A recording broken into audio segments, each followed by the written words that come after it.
Hello. Today on R.BizThoughts, Deb and I are going to discuss ways to reduce expenditures that may be unnecessary. Coming up.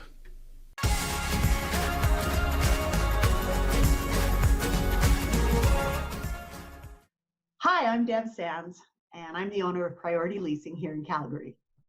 And my name is Paul Moffat. I'm with iPrimeline here in Langley, BC. Hey, Paul. Hey, Deb.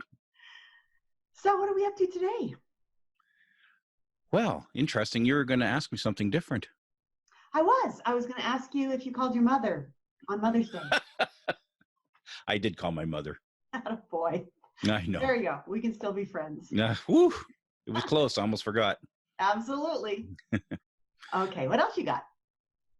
So one of the things I'm going to talk today about, Deb, is recurring office expenditures. Okay. So the first one I have is on cell phones. Don't buy expensive phones and don't buy all you can eat plans. Review to make sure that you're using what you pay for, because it can be a very significant savings on cell phones if you pay for the right size plan.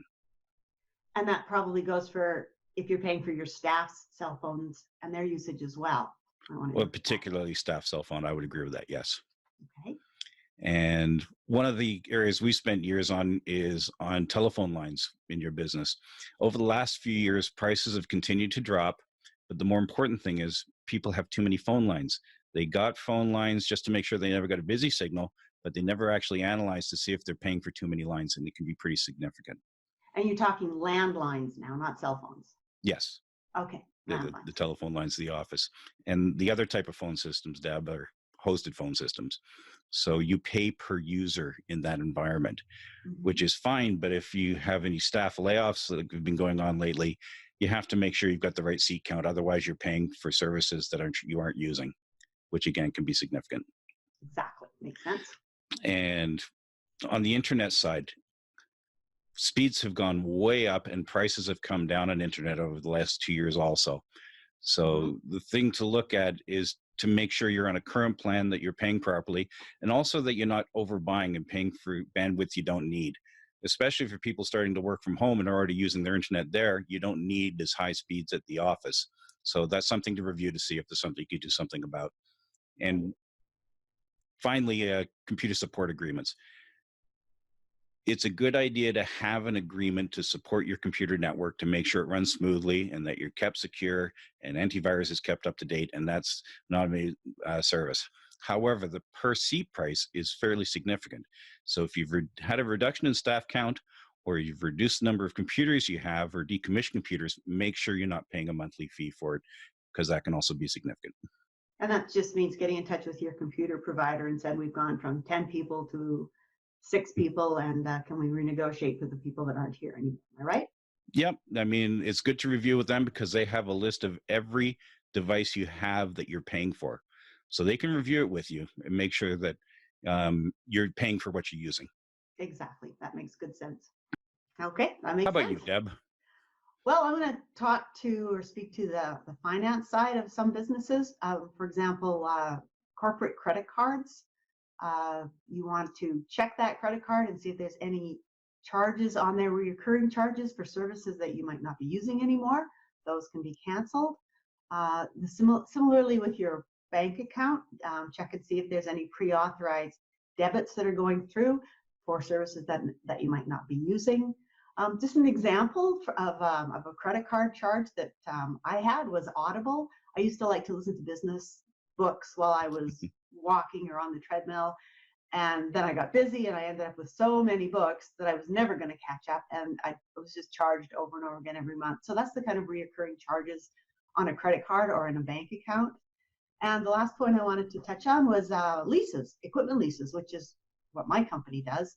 You always want to make sure that you're paying attention to the end of the lease, when it's going to expire, because some companies, not ours, but some companies just let that lease go on forever. It switches from a lease to a rental, and if you don't stop it, you'll continue to be charged.